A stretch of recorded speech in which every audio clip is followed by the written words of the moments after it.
మన పూర్ణిమ సిల్క్స్ లో కాదాంబరి కలెక్షన్స్ స్వచ్ఛమైన కంచి పట్టు చీరలు. వివరాలకు కాల్ చేయండి.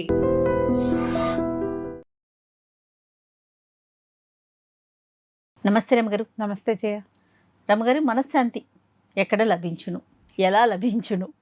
మేము అమ్ముతాం, కొనుక్కోండి. అబ్బాబ్బా ప్లీజ్ రమగారు, అందరికి అమ్ముతాను నేను కూడా మీ దగ్గర నుంచి కొని. ఎట్లా రమగారు, అసలు ఈ ప్రశ్న చాలా మందిలో వింటుంటామండి. మనశ్శాంతి లేదు, అస్సలు మనశ్శాంతి లేదు. పెద్ద నుంచి చిన్నదాకా ఇదే మాట. మనం కోల్పోయాము. కోల్పోవటం అంటే మనశ్శాంతి ఎక్కడో ఉండదు జయ.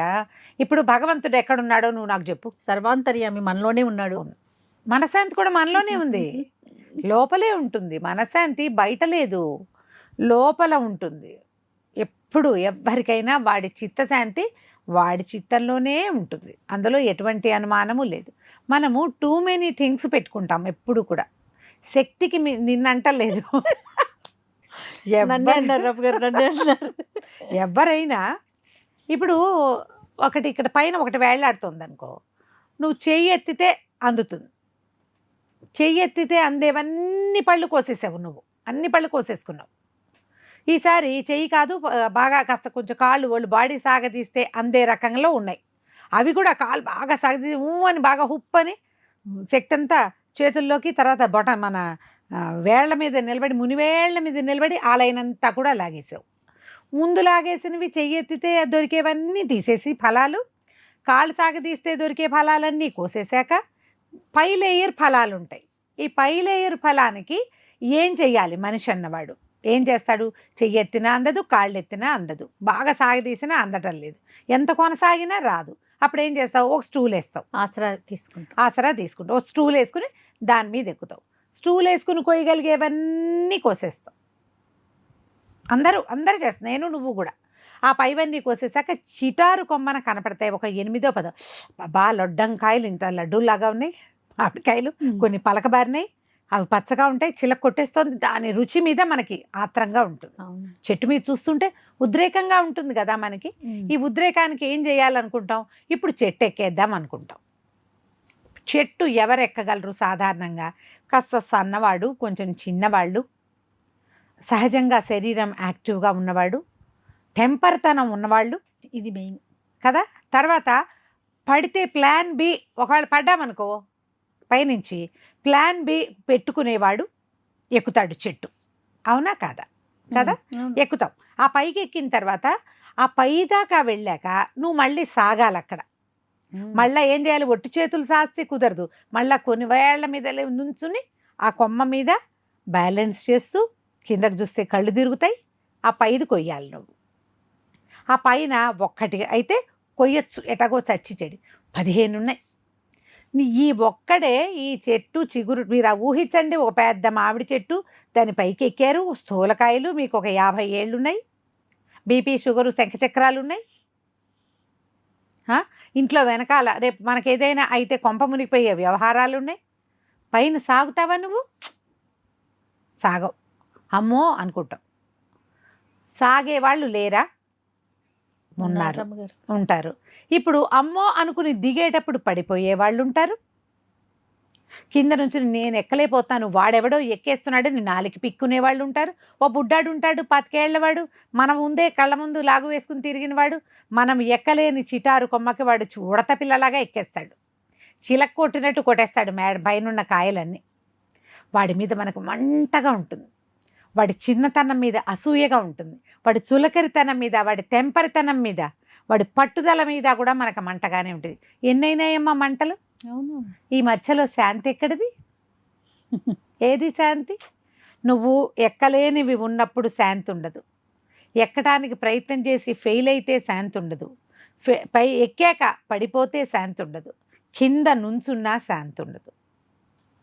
మనకు అందని వాటి వైపుకి చూడడమే మనశ్శాంతిని కోల్పోవటం. అక్కడ స్టార్ట్ అవుతుంది. ఎంత బాగా చెప్పారమ్మ గారు.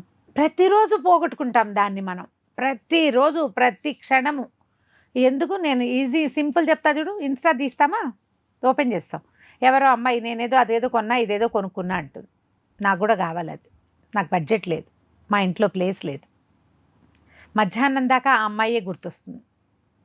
చూసినప్పుడల్లా నా హిస్టరీ నేనే బొమ్మలు చూస్తానో ఆ బొమ్మలేగా మళ్ళీ మళ్ళీ ఇంజన్ ఇస్తుంది. అవే వస్తువులు కనపడుతుంటాయి. ఎంత మనశ్శాంతిని కోల్పోతాను జయ. ఇంతకీ ఏమిటి? మన దగ్గర డబ్బులు లేవు, మనకు ఆ వస్తువు అవసరం కూడా ఉండదు, కానీ అది కొనుక్కోవాలనిపిస్తుంది. ఇలా కొంత మనశ్శాంతిని పోగొట్టుకుంటాం. అక్కడి నుంచి మన పిల్లల మీదో, భర్తల మీదో, లేకపోతే భార్యల మీదో, కుటుంబం మీద ఒక ఎక్స్పెక్టేషన్ ఉంటుంది. ఎప్పుడు ఎక్స్పెక్టేషన్ మన బతుకంతా. వాళ్ళు మీట్ అవ్వరు. అది మన పక్కింట్లో వాడు మన ఎక్స్పెక్టేషన్ మీట్ అవుతాడు. వాడిని చూసినా మనకి మనశ్శాంతి ఉండదు. ఇప్పుడు ఇదంతా ఎక్కడుంది?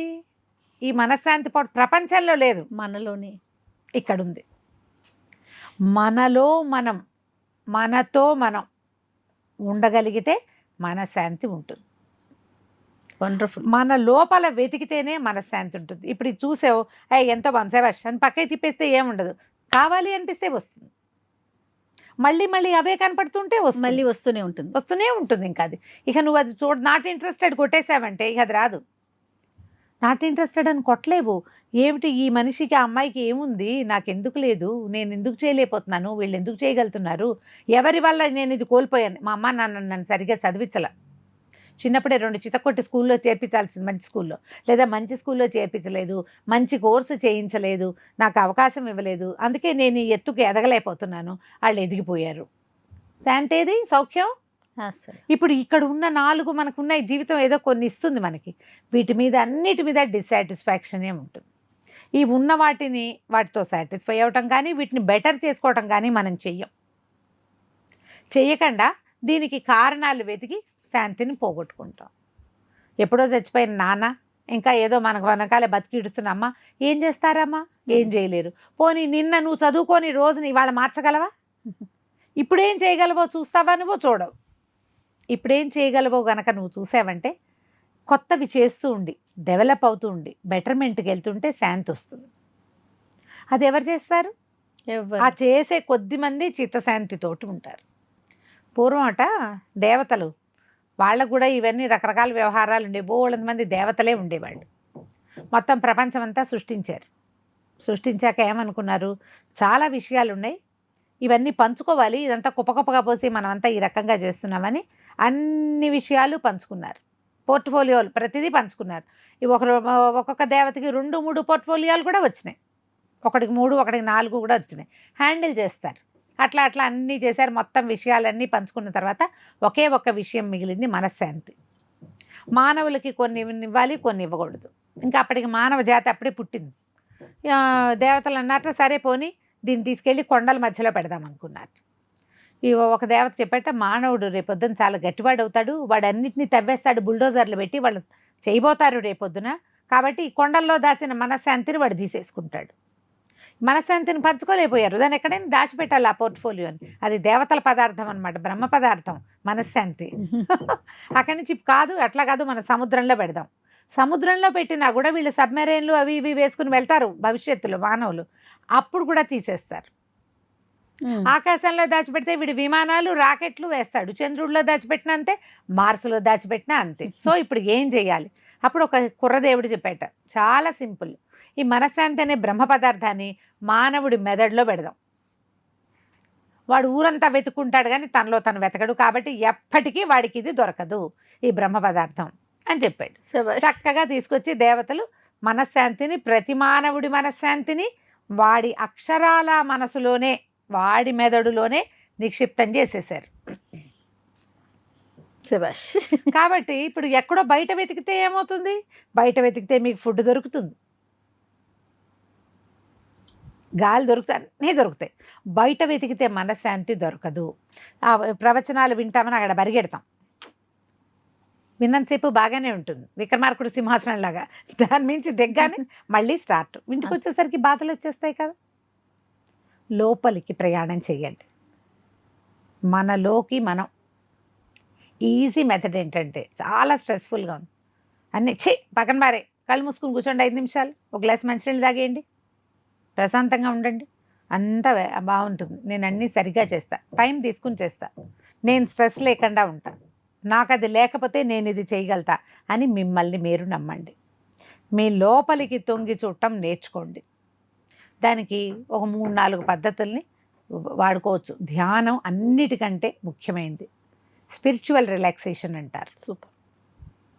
కళ్ళు మూసుకుని ధ్యానం చేయటం. ధ్యానం చేయండి, మీ ఇష్ట దైవాన్ని చేయండి, మీకు ఇష్టమైన వాళ్ళని గుర్తు చేసుకోండి, చిన్నప్పటి ఇష్టమైన ఒక విషయాన్ని జ్ఞాపకం చేసుకోండి. మీకు ఏదో డయాబెటీస్, ఇష్టమైన స్వీట్ తయారు చేసుకుంటున్నట్టు తింటున్నట్టు ఊహించండి కాసేపు. మెడిటేషనే అది అంతే. కూడా. దానివల్ల మనశ్శాంతి ఆటోమేటిక్గా దొరుకుతుంది. ఇది నేను చేయగలను అని మిమ్మల్ని మీరు నమ్మండి, తప్పకుండా. అప్పుడు ఆటోమేటిక్గా మనశ్శాంతి వచ్చేస్తుంది. సూపర్ రమ్మ గారు, ఎక్సలెంట్. నమస్తే. నమస్తే. And for more videos, Please subscribe to iDream. Please subscribe to iDream. Please subscribe iDream. And please subscribe to iDream. For more videos, subscribe to iDream. please like, share and subscribe to the channel. Congratulations, iDream. Subscribe to iDream. Subscribe to iDream. So subscribe to iDream Media. iDream team andarki huge congratulations. Please subscribe iDream Media. Please subscribe to iDream. Subscribe iDream. Please subscribe to iDream. iDream అంటే నా కళల ఛానల్ను subscribe చేసుకున్న నోరు తిరుగుతలేదు, మీరైతే గంట గుర్తు కొట్టండి. For more such videos, please subscribe to iDream. Subscribe to iDream. Please subscribe to iDream. Please subscribe iDream Media. Please do subscribe to iDream. Please subscribe to iDream Media. For best entertainment and information, please subscribe iDream. And don't forget to subscribe to iDream.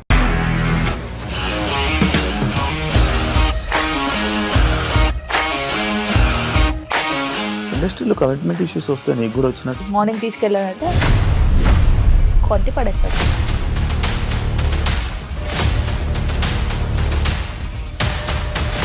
ఒక్కళ్ళు కూడా చూడలేదు ఈ cinema అని చెప్పడానికి కూడా చాలా ధైర్యం కావాలి. అది నిజం కదా, దాంట్లో ధైర్యం ఏంటి? ఇది నెక్స్ట్ డే ప్లేట్ మార్చేస్తే తప్పు కదా. As of now we are comfortable this అని నేను అనుకుంటున్నాను. రష్మిక గారిది మీది ఒకే ఊరంట కదా? నీకు కోపం వచ్చిందంటే బాగా తిట్టేత్తరా? తిట్టేద్దామండి. నిజంగా గేమ్ ని ఎలా చేంజ్ చేయగలిగారు? ఏపీఎస్ఎఫ్సి వాళ్ళకి 6 నెలల్లో నేను 6 లక్షలు కట్టా. బిజినెస్ చేయాలనుకుంటే it is as difficult as riding a tiger.